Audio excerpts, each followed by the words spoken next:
अरे अब कुछ मत पूछ विमला, लाख जतन करने के बाद भी महीने के आखिर तक हाथों में चमन्नी भी नहीं बच पाती। कभी अपने लिए कोई छोटी सी भी चीज लेनी हो तो 10 बार सोचना पड़ता है। तू सही कहती है, आमदनी तो बढ़ती नहीं, लेकिन दूसरी तरफ महंगाई दिन ब दिन बढ़ती ही जा रही है। राशन वाले का बिल, दूध वाले का उधार। अरे तुम औरतें बस इसी तरह जिंदगी भर रोती रहोगी। खुद के पैरों पे खड़े होने की सोचो, तब तुम्हें पैसों के लिए किसी का मुंह नहीं देखना पड़ेगा। अरे तू इतनी बड़ी बड़ी बातें कर रही है, तू ही बता दे हम क्या करें। हम औरतें चाहे तो कोई छोटा मोटा व्यापार कर सकती हैं, जैसे कि साड़ी बेचने का। सुधा की बातें सुन सब औरतें हंस पड़ती हैं। ना भाई ना, मेरे पति को ये सब पसंद नहीं है, वो तो मुझे मार डालेंगे। दूसरी औरतें भी विमला की बात से सहमति जताती है और साड़ी का व्यापार करने से मना कर देती हैं। अगले दिन सुधा अपनी सास से ये बात कहती है। बस अब यही काम रह गया था, सारा दिन यही सब सोचती रहती हो। अरे बढ़िया आई साड़ी बेचने वाली। तभी वहाँ सुधा का पति विवेक आता है। अपनी माँ की बात काटते हुए कहता है, अरे माँ, सुधा ठीक ही तो कह रही है। अगर ये साड़ियों का व्यापार करना चाहती है तो इसमें क्या गलत है। मुझे तो सुधा की बात पसंद आई। अरे मजाक है क्या व्यापार करना? अच्छे अच्छों की खटिया खड़ी हो जाती है। मैंने दुनिया देखी है। बेटा तुम लोग ज्यादा हवा में मत उड़ो, और फिर साड़ियाँ खरीदने के लिए पैसे कहाँ से लाएगा?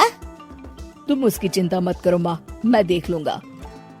अगले दिन विवेक अपने एक दोस्त से कुछ पैसे उधार लेकर साड़ी के कारखाने से बहुत सारी साड़ियाँ खरीद लाता है। ये लो सुधा, तुम्हारा ऑनलाइन अकाउंट बन गया है। अब लोग घर बैठे तुमसे साड़ियाँ खरीद सकते हैं। ये तो बहुत अच्छी बात है।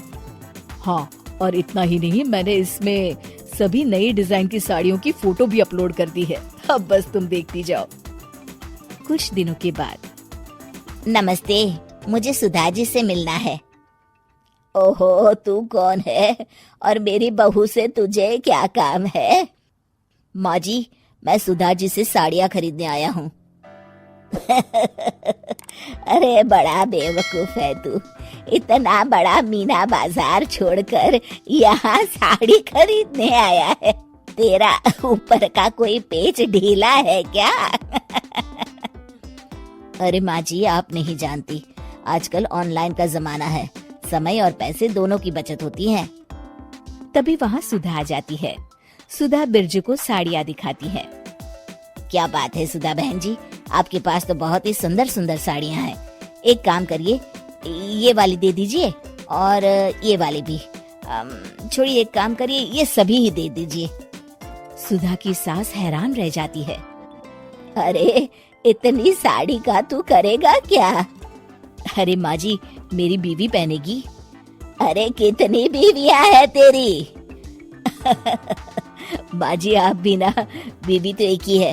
पहले तो मैं 2-4 साड़ियाँ लेने आया था, लेकिन अब पूरी 20 साड़ियाँ ले जा रहा हूँ। ये लीजिए सुधा बहन जी, आपके पैसे, चलता हूँ। धीरे धीरे सुधा के द्वारा घर में खोली गई छोटी सी दुकान चल पड़ती है और देखते ही देखते सुधा के घर ग्राहकों की लाइन लग जाती है। पैसों की आमदनी देख सुधा की सास की आंखें फटी की फटी रह जाती है। जा बहू, अब तू थोड़ा आराम कर ले, इन लोगों को मैं साड़ियाँ दिखा देती हूँ। माँ जी आप? अरे हाँ हाँ, अब जा भी। इस तरह सुधा की सास भी उसके कारोबार में हाथ बटाने लगती है। देखो सुधा, तुम्हारा व्यापार तो चल पड़ा। पिछले कुछ महीनों में इतनी कमाई हुई है कि तुम्हें यकीन नहीं होगा। सच? हाँ, और तुम्हें पता है माँ, दोस्त से लिया हुआ उधार भी चुकता करके अच्छे खासे पैसों की बचत भी हो गई है। सुधा की सास अपनी बहू और बेटी की कामयाबी पर बड़ा खुश होती है। बहू की तरक्की देख के मैं बहुत खुश हूँ बेटा। तूने साबित कर दिया कि अगर पति का सपोर्ट मिले तो पत्नी कुछ भी कर सकती है। जी माँ जी, आपने बिल्कुल सही कहा।